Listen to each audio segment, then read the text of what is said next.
Joining us in our United Nations studio is Steve Herman, VOA White House correspondent. Hi, Steve. Good afternoon. Good afternoon. Welcome to Straight Talk Africa. Now, it looks like the speech by President Trump and that of the leader of Iran, Rouhani, have dominated and the media and also generated a lot of discussion all around. Why?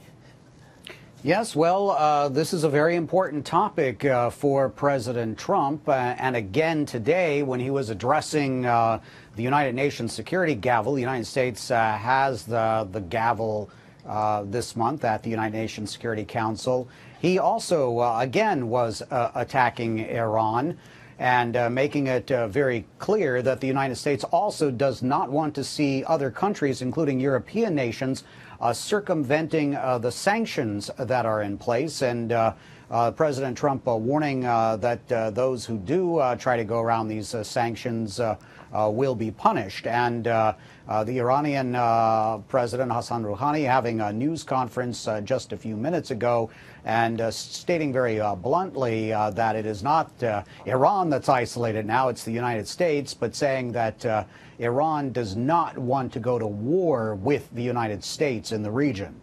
And in fact, some are wondering why really hit so hard out on Iran when North Korea has the weapons, and North Korea doesn't seem to be having a working treaty at the moment. But you know, Iran had signed a deal with the United States and the Western nations. So why Iran, and why not focus the attention even more on North Korea? Well, the deal that the United States made with Iran and the other countries, the JCPOA, Joint Comprehensive Plan of Action, was done by Barack Obama, and President Trump has done as much as possible to unwind the legacy of his predecessor.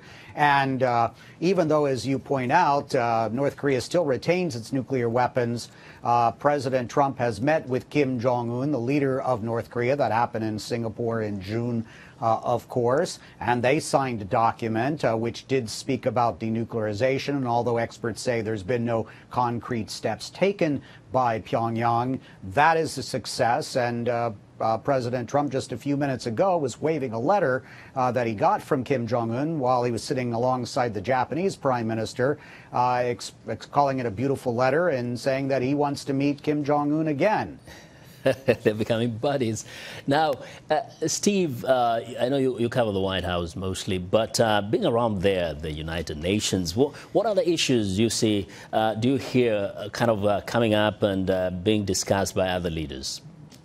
Well, as you know, this is an incredible gathering, 140 leaders from all around the world, and including some great rivals, a chance sometimes for some very important diplomacy to occur on the side. And just about every subject you can imagine is being discussed here. As far as President Trump in the United States, what it looks like is while President Trump is focusing on Iran, North Korea, to some degree the Middle East, Latin America very much has been put out for Vice President Pence to take care of, while the First Lady, Melania Trump, seems to have a pretty robust Africa portfolio right now. So they are sort of splitting it up as far as the U.S. is concerned. We haven't heard very much from President Trump while he's here about Africa. And have you had anything significant from Africans themselves? I haven't, frankly, been keeping up on that.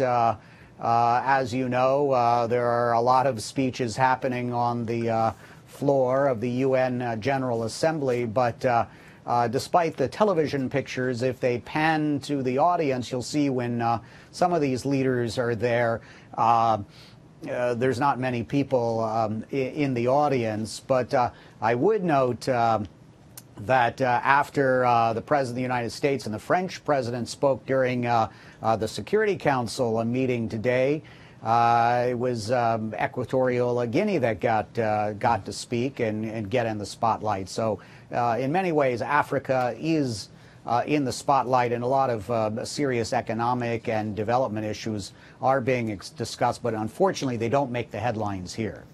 Indeed. Well, thank you very much, Steve.